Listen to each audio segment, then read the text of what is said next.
இன்னைக்கு வந்து தமிழ்நாடு எடுத்துட்டோம்னா கிட்டத்தட்ட 65 லட்சம் குழந்தைகள் வந்து அரசு பள்ளியில் தான் படிக்கிறாங்க.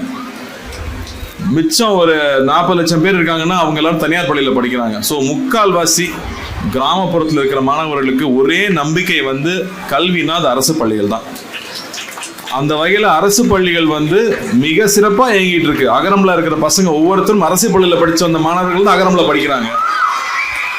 அவங்க எல்லாருமே முதல் தலைமுறை மாணவர்கள். அவங்க வந்து சொல்றது அவ்வளோ அன்பா அவங்க ஸ்கூலை பற்றியும் அவங்க ஆசிரியர்கள் பற்றியும் சொல்லும்போது அவ்வளோ நெகிழ்ச்சியாக இருக்கும் கேட்குறக்கு.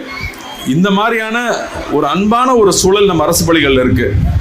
அரசு பள்ளிகளில் இருக்கிற ஆசிரியர்களை வந்து அரசு ரொம்ப நல்லா பார்த்துக்கிறாங்க. தனியார் பள்ளிகளை விட நம்ம அரசு வந்து நம்ம ஆசிரியர்களுக்கு நல்ல சம்பளம் கொடுத்து ரொம்ப நல்லா வச்சுருக்காங்க. அதுக்கேற்ற மாதிரி அவங்க மாணவர்கள் மேலே செலுத்துகிற அக்கறை நமக்கு தெரியும். ஒவ்வொரு வாட்டி அகரம்க்கு ரெக்கமெண்டேஷன் வரும்போது அங்கே இருக்கிற பிரின்சிபலும் அங்கே இருக்கிற வாத்தியார்களும் அவங்க குழந்தைகளுக்கு வந்து அவ்வளோ பாசமாக சொல்லி அனுப்பும்போது அரசு பள்ளிகள் ரொம்ப ஆரோக்கியமாக இயங்கிட்டு இருக்கிறது நம்ம நல்லா புரிஞ்சிக்க முடியுது.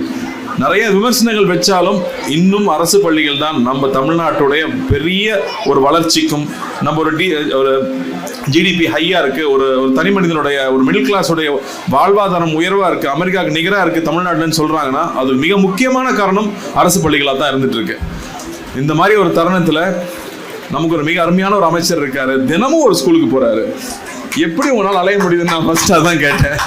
இவ்வளோ ஆர்வமாக ஒவ்வொரு ஸ்கூலுக்கும் போய் இது நம்ம ஸ்கூலு நம்ம பசங்க நல்லா இருக்கணும்னு அக்கறை எடுத்து இன்னைக்கு சொன்னாங்க இல்லையா, இங்கே இவ்வளோ பெரிய கட்டடம் உருவாக போகுது, கிட்டத்தட்ட 3 கோடிக்கு மேலே வந்து நிதி ஒதுக்கி இங்கே நடத்துதுன்னா அப்போ எந்த அளவுக்கு ஒவ்வொரு ஸ்கூலை பற்றியும் தெரிஞ்சுக்கிறாங்க, எப்படி ஒவ்வொரு விஷயத்தையும் கொண்டு போய் சேர்க்குறாங்க, ஒரு நூலகம் அமைச்சு கொடுக்கறது.